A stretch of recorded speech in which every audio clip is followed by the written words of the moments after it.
2 years passed. Joseph was still in prison. The cupbearer had returned to Pharaoh's palace, but he had forgotten all about Joseph.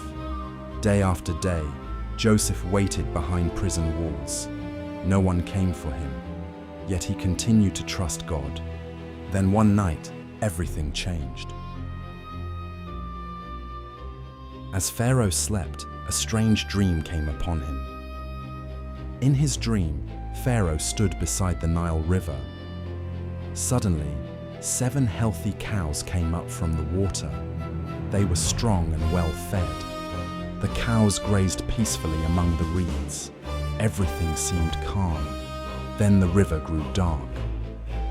Then 7 more cows came out of the river, but these cows were thin and starving.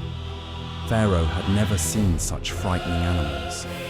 Then something impossible happened. The starving cows swallowed the healthy cows, but they still looked hungry. Pharaoh woke up frightened. His heart raced, but soon he fell asleep again. Then a second dream came. This time he saw 7 heads of grain, healthy and golden, ready for harvest. Then 7 thin heads of grain appeared. They had been burned by the hot east wind, and they swallowed the healthy grain.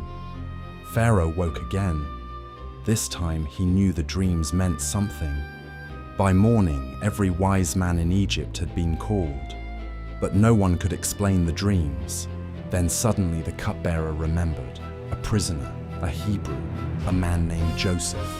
At once Pharaoh sent for Joseph. The prison doors opened. Joseph was washed, his beard was trimmed, and he was brought before the king.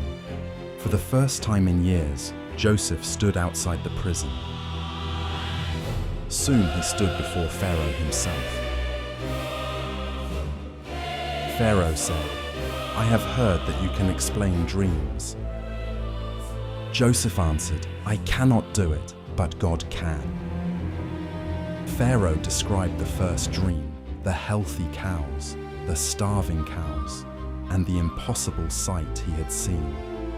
Then he told Joseph about the grain, the healthy heads, the withered heads, and how they swallowed one another.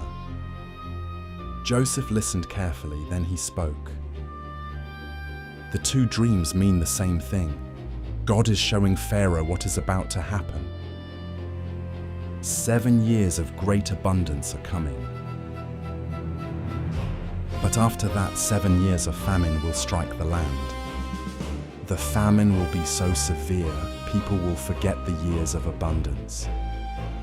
Then Joseph offered a plan. Store grain during the good years. Prepare before the famine comes. The throne room fell silent.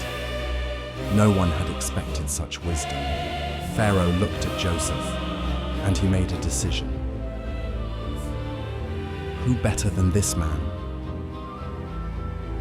That day Pharaoh removed his royal ring and placed it on Joseph's hand. Then he said, "Since God has shown you all these things, no one in Egypt is as wise as you. You shall rule over my house, and all my people will follow your command. Only the throne itself will be greater than you." In a single day, Joseph went from prisoner to ruler over Egypt. Fine linen was placed upon him. A gold chain hung around his neck. Then Joseph rode through Egypt in Pharaoh's chariot. And the people bowed before him, just as God had said years earlier.